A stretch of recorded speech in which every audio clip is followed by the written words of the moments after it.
Vamos a admitir a todo el mundo. Está todo el mundo admitido. Bien.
Lily, over to you.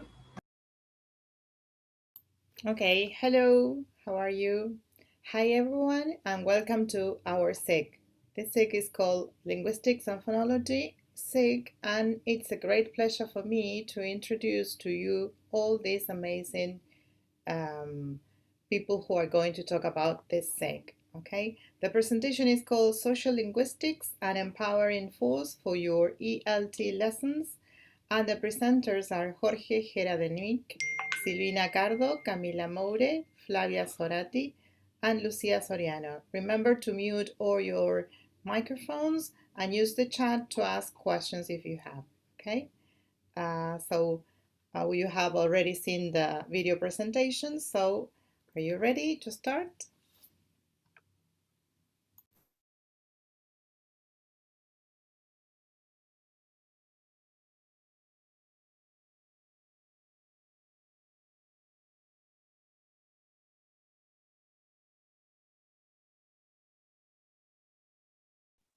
Thank you. Yes, we are ready.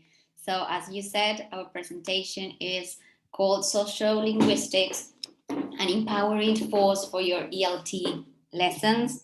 And we are going to take you through social linguistics, language and social variables, language and power, and how we can relate this to our EFL curriculum. And then we have a short space for questions and answers. So first of all, we're going to ask you to go to menti.com. If you are on your computer, you can open this website in your browser, or you can use also your cell phone, and you're going to enter the code 880102.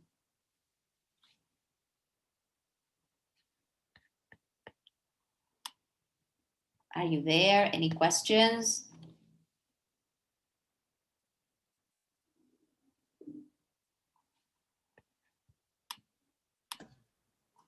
We can write it in the chat box just in case.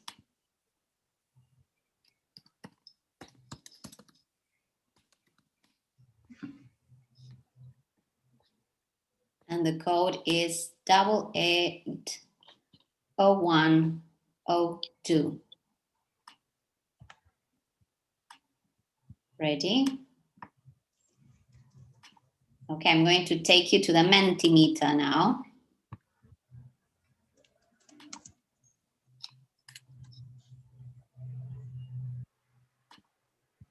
Oh, you are answering the questions already. Good. So here is our Menti. Well, how do you feel about linguistics?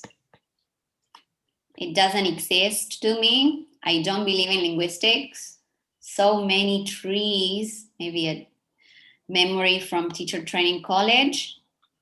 I'm afraid of it, or it is interesting, and maybe that's why you're here on a Saturday morning.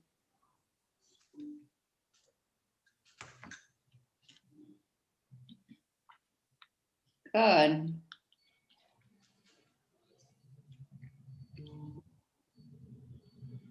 And now we have another question that it's, you keep on answering, perfect.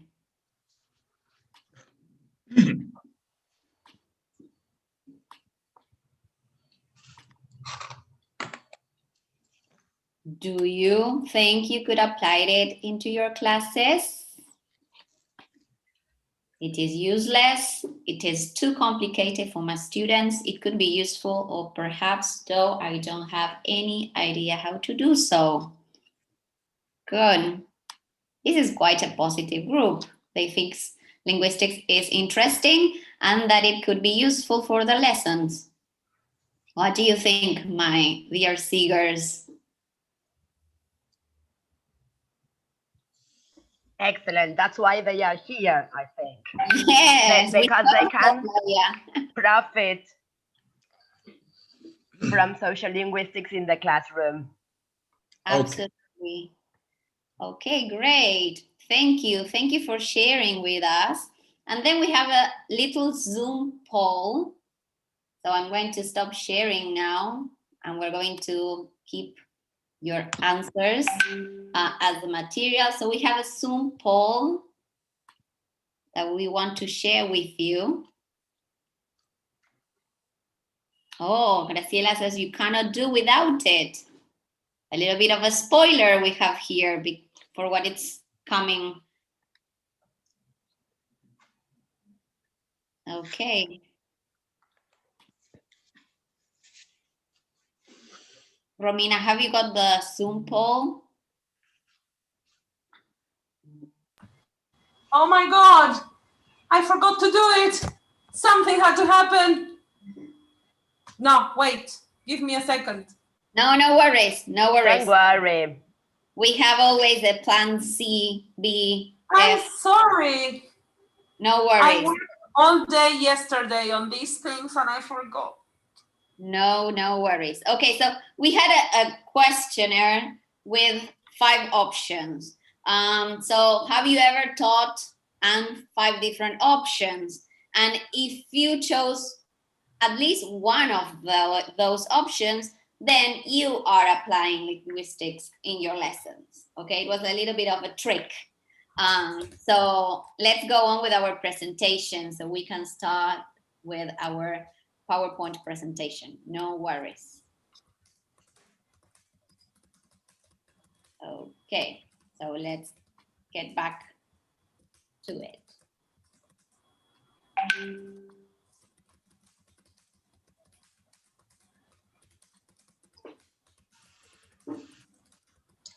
All right. Okay, so this is our presentation, and this is Jorge's turn. The floor is yours. Okay. Let me know when I start talking, okay? I would like to look at the people first. Oh, okay. So stop sharing screen. And then, okay, we'll talk. Okay. Can you see me now? Yes, of course. Okay, well, first of all, welcome to our Linguistics and Philology seat. And what I'm trying to say now, I mean, I will try to sum it up. It's almost impossible, but I will try to sum it up in 6 minutes. That's all I've got. So this will be not even an overview of a bird's eye view of social linguistics and its relation with linguistics in general, which I call social linguistics now, and its relationship to language teaching. Now we can have the slide, okay? There you are. You can look at the timeline, and we can say that linguistics as a science really started with de Saussure, you see, in roughly 1916. But because the world was at war, especially Europe, well, de Saussure was working in Switzerland. His work was not really published until after the war was over. So let's say that, roughly speaking, de Saussure's theory became popular in 1920. And let's call this theory structuralism. Basically, there were, for de Saussure, there are 2 linguistic levels, phonology and grammar, okay? As you can see, there's no semantics. Was he not aware that there was meaning in language? Of course he was. Simply, he did not think it was, and neither did his followers. He never thought that this was a part of linguistics. He thought semantics was part of semiotics, philosophy, not really linguistics. So it's phonology and grammar conveniently subdivided into morphology and syntax. Did this have any methodological consequences? Yes. I mean, different methods sprung up as a result of the influence of structuralism. Indirectly, the direct method of the 1920s and 1930s, but most especially the method I learned as a student teacher in the 60s, for example, and you see, which was so popular in Argentina. The audiolingual approach. I'm saying the audiolingual approach, you see, was popular practically when it was ending, because before that we had the direct method. And what was the audiolingual approach? Well, a method of learning which basically consisted of listening, repeating, and automatizing patterns. This is the way we learned. You see, no questions asked. And you see, everybody wrote, you see, textbooks for the first and second levels. Nobody really know how to apply, you see, the audiolingual approach after the elementary level, post-elementary, maybe. For example, the most important manifestation of this approach was the creation of the language lab, which was good.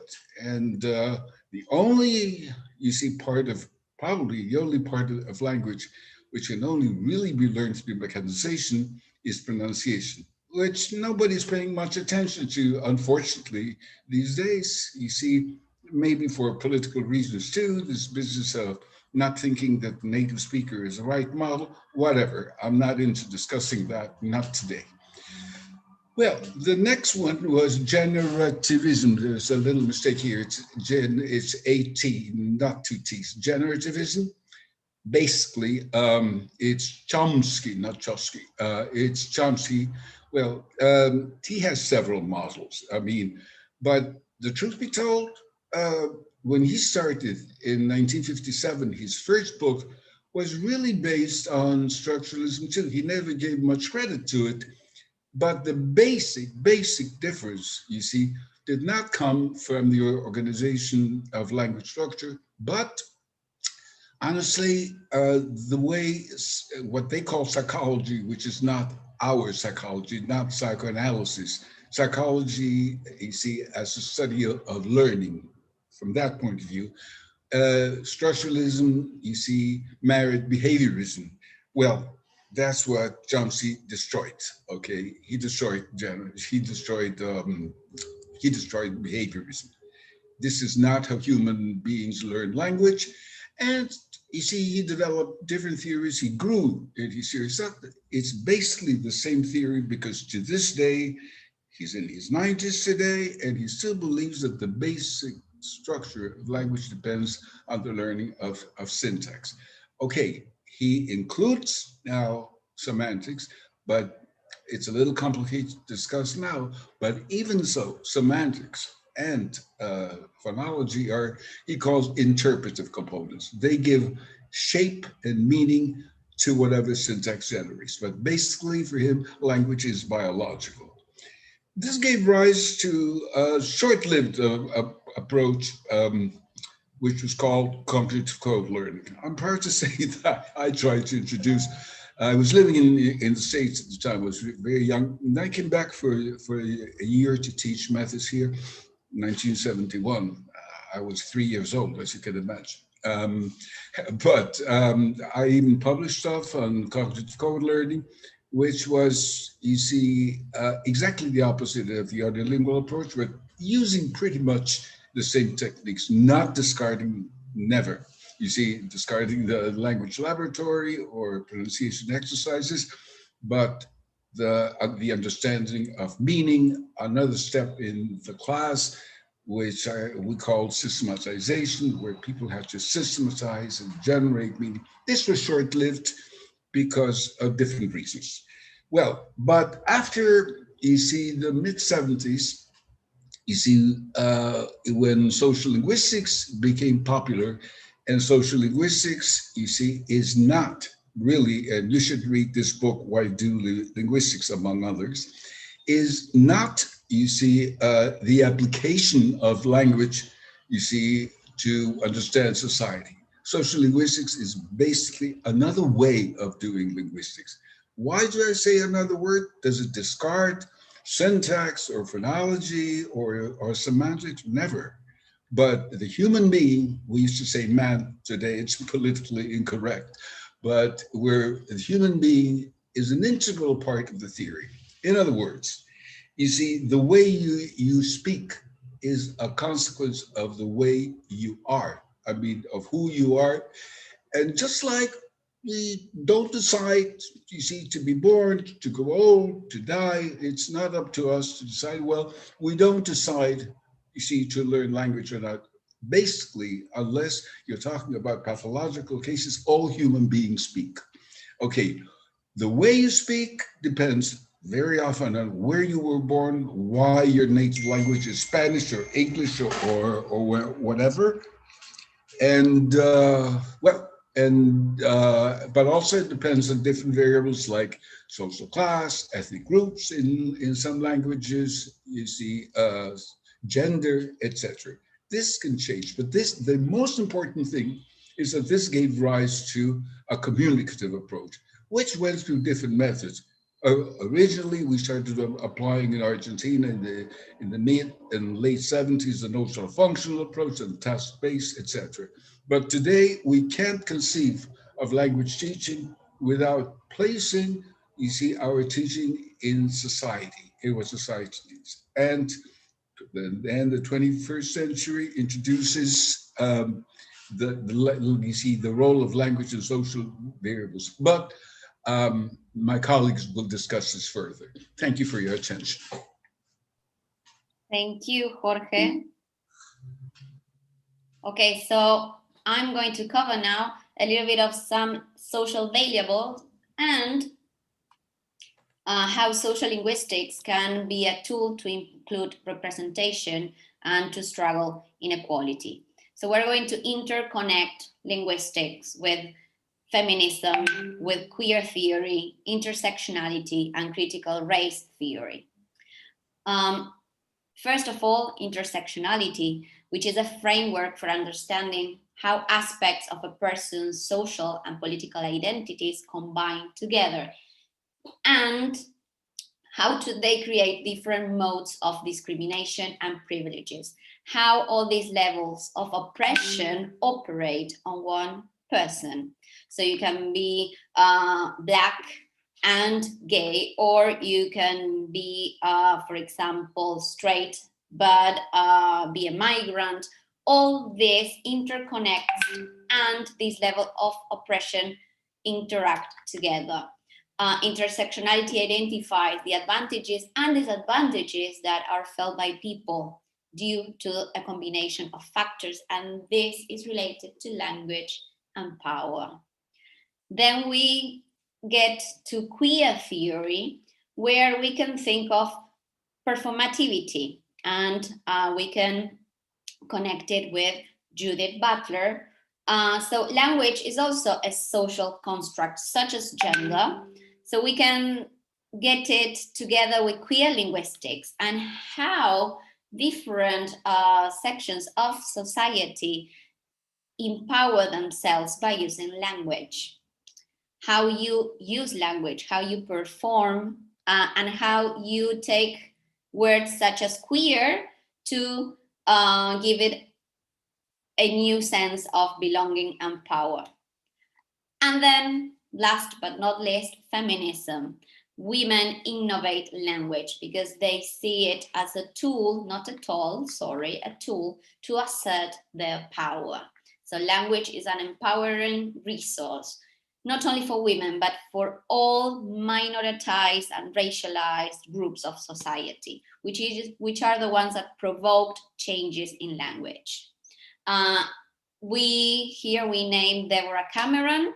We are also going to include the book that we have been reading this year, Words Lat by Amanda Montell. And this is a quote from the book. Linguists know that non-standard forms of a language are not objectively bad. They are simply stigmatized based on how we feel about the type of person using them.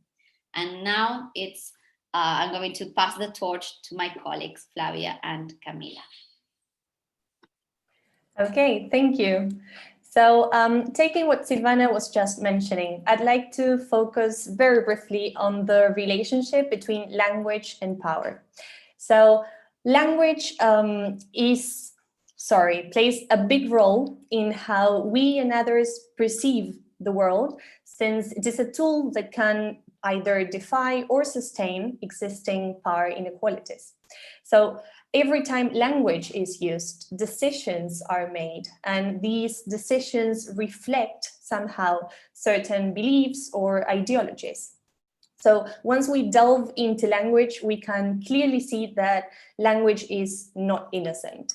So I'll quote Fairclough just to mention that the naturalization of certain structures or lexical choices that may not seem relevant when we use them may lead to the creation of an ideological common sense. So this implies having a set of assumptions, in this case, that are implicit in language, which are not questioned and therefore are naturalized. So as a consequence, power inequalities such as racism or sexism are sustained. Now, how can we change this? Okay, the first step is to acknowledge language as a powerful tool. And the second step is to revisit it so that we can find those lexical choices or language structures that need some kind of revision. So this is the perfect time to do so, since we are in the deconstruction era, in which we can question our practices. And this is exactly what Amanda Montell does in her book, Word Slut, A Feminist Guide to Taking Back the English Language. She's able to deconstruct language by analyzing and questioning our lexical choices so that she can reveal how language,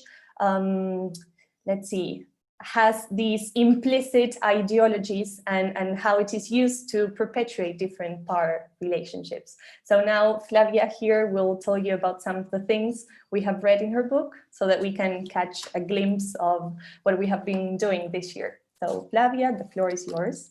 Thank you, Cami. Yes, for instance, Amanda starts her book by making a very amusing description of the hidden and not so hidden sexism connotations of the insults we usually use in English or English speakers.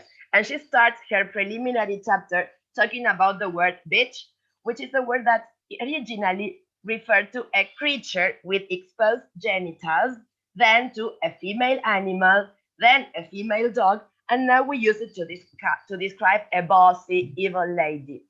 This change, this semantic change, is called pejoration, and we use it when there is a word that was neutral or even positive, and we give it a negative connotation over the years.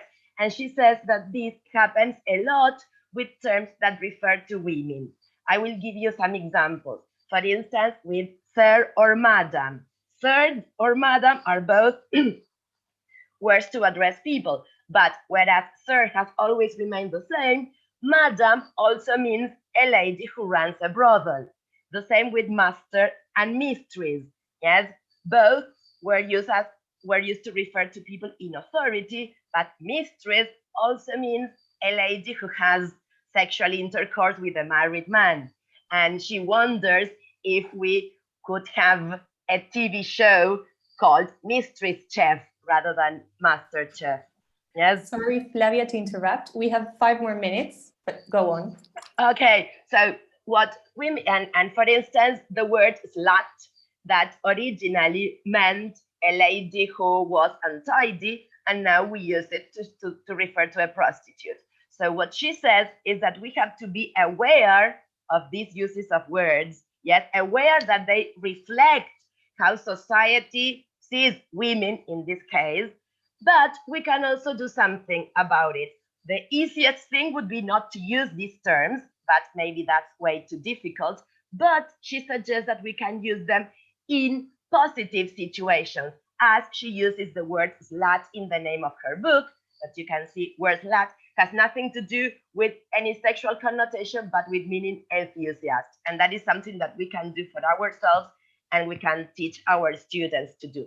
And now the final words are in Lucia's hands. Thank you so much. So the question is if these new parameters should form part of the EFL curriculum in Argentina, and how so? And the idea is that if we include these in the official EFL curriculum, we are making all these changes visible. So this is happening already, and these new changes, and it's important that we as teachers can do something about it and bring these new changes into our lessons. The official EFL curriculum suggests different topics to cover, and we can include these new parameters in these topics while we teach them. Some of these are languages and identities. Yes, the different Englishes, because there's not only the British English or the American English, there are more English-speaking countries that we do not always show in our lessons. So this has to do with also representation, different cultures, and how linguistics or how language is expressed in those cultures. Jobs and occupations or community helpers. When we deal with these topics in our class, we can suggest or show that there are, as Flavia and my SIGers, fellow SIGers were sharing, changes also in the words that we use to design jobs and occupations. One example is fireman and firefighter. Historically, there was a tendency to clarify that a doctor, that it was a woman doctor. Yes, and so these things are the use of doctor, the use of boss instead of girl boss. These things help to raise awareness of these changes. Then we have pronouns as well. If we teach pronouns, we can include the history of the gender neutral pronoun they, that first it was ze, yes, and after new changes, then we have the gender neutral pronoun they, with them.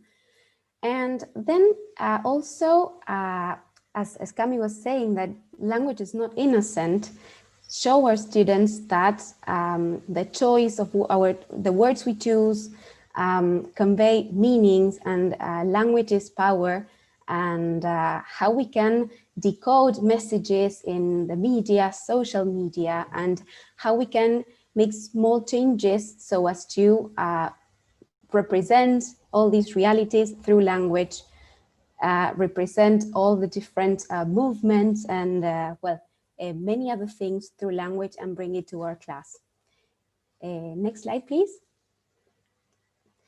Thank you. So this is the book we've been reading this year, Wordslat, as my fellow speakers said. You can follow the author on Instagram at instagram.com/amanda.montel. And some of the things she shares in the media are gender, language, and power all work very closely together. These are some screen caps that you will find. Every part of our speech, our words, our intonation, our sentence structures is sending invisible signals telling other people who we are. So with these phrases, we are rounding off our presentation. You will find these slides in the APIBA website soon. You will be finding it soon. Here you have some references if you want to dig deeper into this amazing topic, which is linguistics, and you are more than invited to join our SIG.